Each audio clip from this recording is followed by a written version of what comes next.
Learners, today we are going to take chapter 3, which is all about neonatal phase and infancy. So, in these learning outcomes, you must be able to discuss the assessment of the neonate. Okay? List and explain the most important reflexes of the neonate. Okay? Thirdly, discuss the development of neonates, including the structure of the brain. So here we also talk about brains and stuff. Okay. Fourthly, distinguish between the three forms of neonatal learning. Fifthly, the fifth one is explain theories of language. Theories of language development in infancy, not neonate, in infancy. Okay, let's move forward. The sixth one is understand and be able to discuss attachments. So we have different types of attachments. We must be able to discuss it. All these different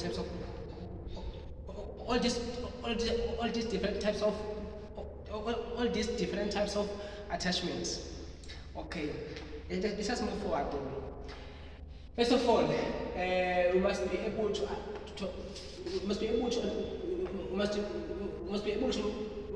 to know these definitions of neonatal phase and infancy. So, what is neonatal phase? Anyone? Okay, let me help there. Neonatal phase is the phase of the first weeks of the child's birth. It is a time when there are rapid changes within the child. So it is from birth to 4 weeks. So from birth to 4 weeks, you are a neonate. From birth to 4 weeks, you are a neonate. Okay. What is infancy? Infancy is the period between birth and early childhood. That means infancy goes from here, from birth. This is from birth and to early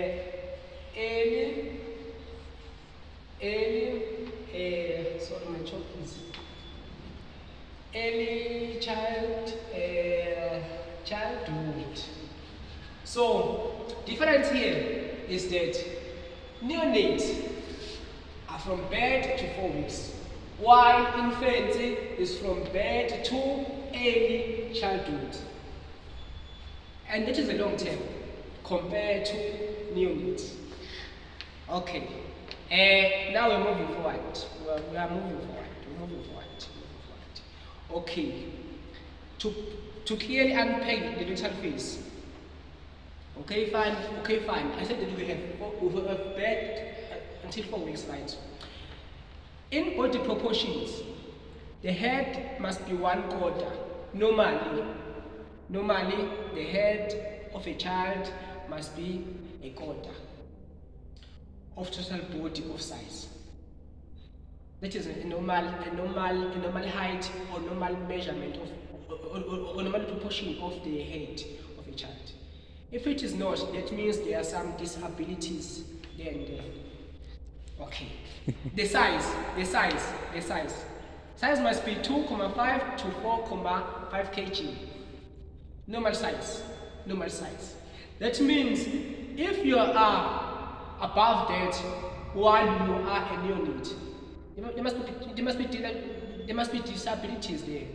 So it is wrong actually. 2.5 to 4.5 kg.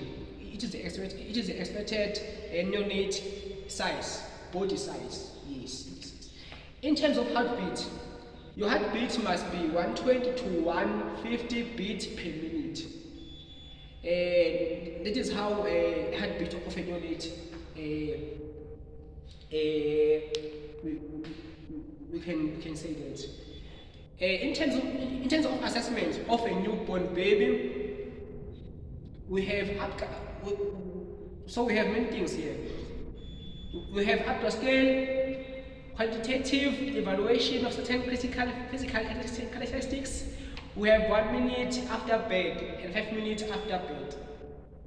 So we look at appearances, pulse, grimace, activities, and respirations.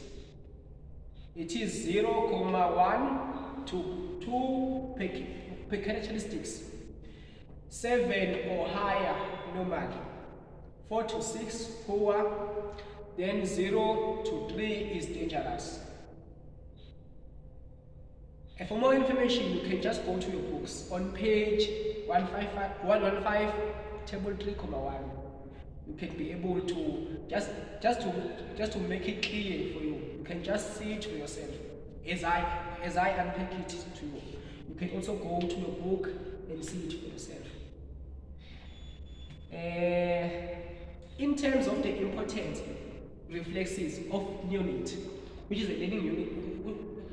a learning outcome tool, we have the asymmetric tonic net reflexes. Okay. So this, and we also have Bump and sky reflexes. We have modal reflexes, we have routine reflexes, we have sucking reflexes, we have grasping reflex, where you can grasp the child. As the child is growing, older, so this is whereby he is able to take something and go, maybe by grasping something. Walking or stepping reflex. This is where you start to walk as a child. You are walking now. You are able to walk. Okay, fine. Swimming reflex. It is where you are able to swim. For more information, you can also go to table 3.2 on page 118, which means it's the neighbor of 115. Yeah. Moving forward. Any questions? Okay. No questions so far. So far, so good. No questions. Okay, fine. Okay. We have some different types of neonatal learning, which is a classical condition, operant condition, imitation. I repeat. We have classical condition, operant condition, then we have imitation. Thank you. I hope you got it. So infant now. So now we are done with natal phase. We are now here to our second term in this topic, in this chapter. Yes. We have infancy, which is the end of natal phase, end of second year of life. And this is where we're talking about early childhood. Early childhood. Yes. Thank you. Rapid growth and development in all areas. So, as an infant, you are growing fast. Emotionally, physically, you are growing fast. As an infant, you are learning something new to the schools and stuff. So in terms of foundation for various behaviors, patterns, maybe you get angry fast, maybe you are always smiling. It's how you grow as an infant, how do you develop to the environment. Yes. Increasing drive towards independence. This is where now you want to be yourself now.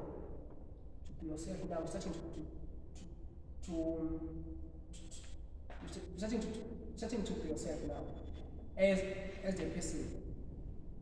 Then you have the last point, which is fatalities. Okay, then you're moving forward.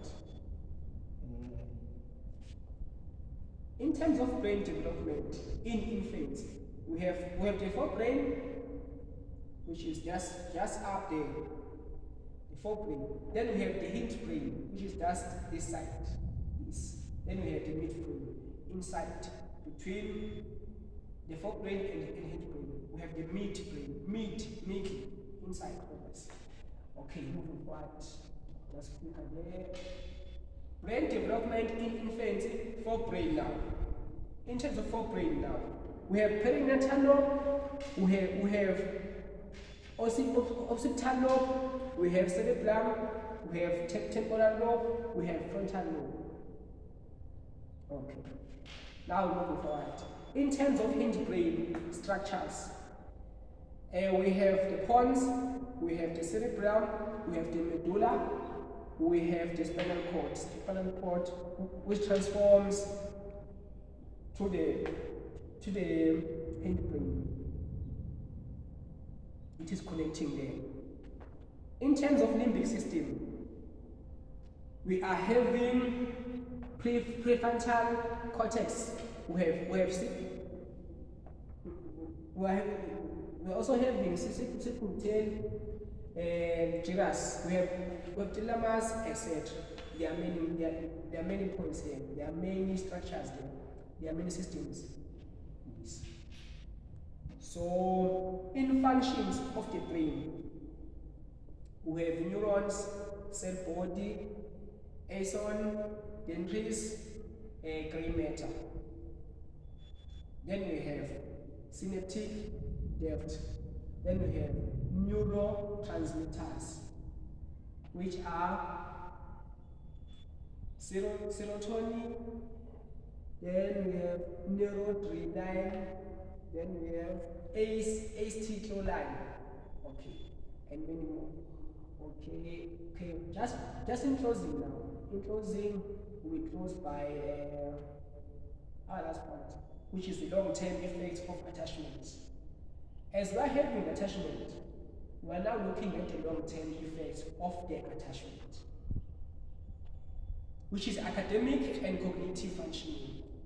How your brain is working from a young age can be an effect to the future of your life, in academic or just the way you think. Emotional functioning, how do you respond to activity emotionally, will also be affected. Social functioning, how to respond in terms of meeting people, will also be affected by attachment of how you grow as a child. You can leave the rest, okay. That means other points they're not that vital. So we have 3 points here: academic and cognitive functioning. Then we have emotional functioning. Then we have social functioning, which is affected by attachment from young age. Okay, so today I would like to end here.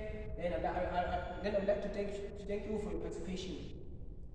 As we didn't make any noise as I was teaching, I hope you got something that you can work with in terms of preparing yourself from the task and exams. Bye, thank you.